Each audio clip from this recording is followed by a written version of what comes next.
Marty, thanks for sitting down with me today. I appreciate your time. You bet. Thanks for having me. Marty, can you tell us a little bit about the STEP program and what do you see as some of the challenges and goals for 2014? You bet. So STEP, relatively new company. The name itself comes from an acronym, Seed Technology Education Program. Really spurred from the need and an opportunity of seeing all these new technologies and seed companies coming up, and the little bit of not necessarily confusion, but need to educate folks further on the new requirements, stems around, all the IRM refuge requirements, intellectual property. STEP was founded back in 2003, so last year we just celebrated our 10-year anniversary, and have grown each year as more and more questions come up and more technology comes in the pipeline. There's obviously lots of opportunity there, so we look forward to continuing to grow. And I guess for 2014, we've got a good foundation of clients. I'd like to, first priority is build more business with them first. I want to be real sensitive to not water down any quality of service I'm giving them before we take on additional clients, but obviously that's an ultimate goal as well. February last year you mentioned to Seed World that when the Roundup Ready One technology comes off patent, that it's going to be up to farmers and seed companies to manage that situation. Can you tell us a little bit about where we're at with that, and how does STEP fit into that? You bet. So a couple of things there I think we're looking at. So I think one of the things I mentioned was the onus would be on these seed companies to prove the value of that new technology, so that farmers will adapt to that and continue to see the value, pay for that value, versus sticking with old technology.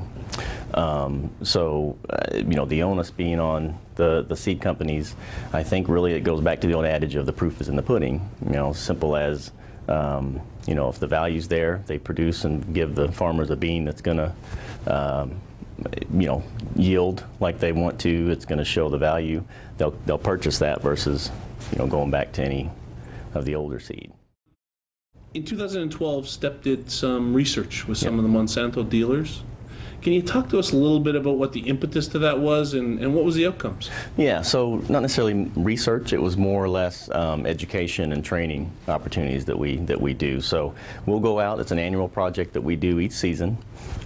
Each year there's new challenges and new topics we might talk about, but they all stem from product stewardship items, such as I mentioned earlier, IRM refuge requirements. So that's one big topic, and then of course the Roundup Ready One patent expiration that's coming up. So we've been talking to dealers for probably about the last 4 or maybe 5 years on that.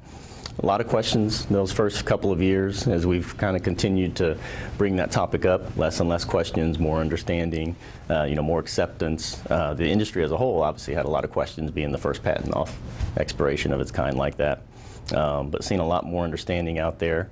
This year, a big year for that, 2014, the patent actually expires, right? So there are a few more questions and different kinds of questions that farmers realize, hey, this is the year, what does that mean for me?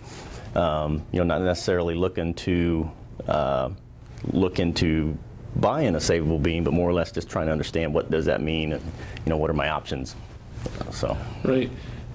How many dealers are we talking about for a project or initiative like that, and how do you tackle something of that kind of scope? Good question. So, we go out and see, so for this particular project, the client is Monsanto, so we're seeing any authorized Monsanto dealer or any dealer that might sell Monsanto traits, so the licensees, the Corn States Group, those folks as well. We've got a short window. There's never a perfect time. Dealers are always busy, especially your farmer dealers. They've always got something going on. We try and get as early a start as possible. Once the key selling starts in August, they're closing out their year, we'll get out there. Typically we try and see in the range of 1,500 to 2,300 dealers. The geography that we hit depends on, what are the hot items. So IRM refuge being one of them, we do focus, there's a lot of integrated product out there now. So down in the cotton growing area, they've got more refuge requirements and a little bit more of a need for that. But also with the Roundup Ready One patent, we're focused on the high soybean producing states this year. So hitting both, the cotton region and those high soybean states. One of the things that you and I and everyone else in the seed industry has to sell is the story of certified seed. Sure. You've talked, I know I've heard you talk before about the actual real cost of bin run seed. Can you tell us a little bit about the story that you need to tell, and maybe even what the rest of us in the seed industry could be telling about why that's so important? So I've grown up with it ever since I came into the ag industry in 1999. That's I've heard, so I might be a little biased, but I've always heard new seeds is the way to go. And I've seen charts, and I've put the numbers pencil to paper, and I've sat with dealers and looked at it, and you'll hear both sides of the story.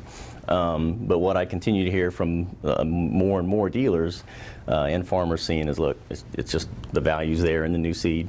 The technology is always newer.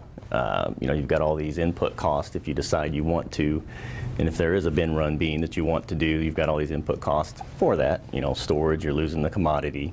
You got to bag it, store it. Is it going to germ as well as the new stuff? So a lot of those questions.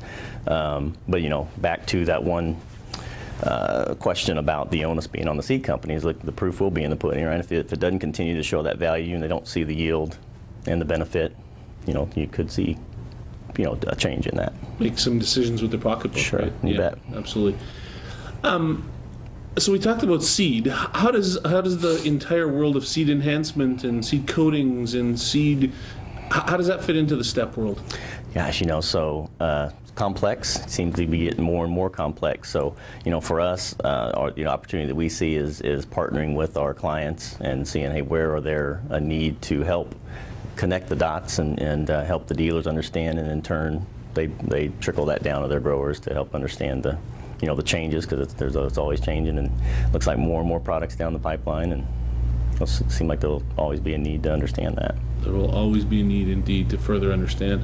What makes STEP unique in this landscape? There's lots of folks that understand this. What makes you guys best positioned to be able to get the message out? Gosh, we try and use quality people, number one.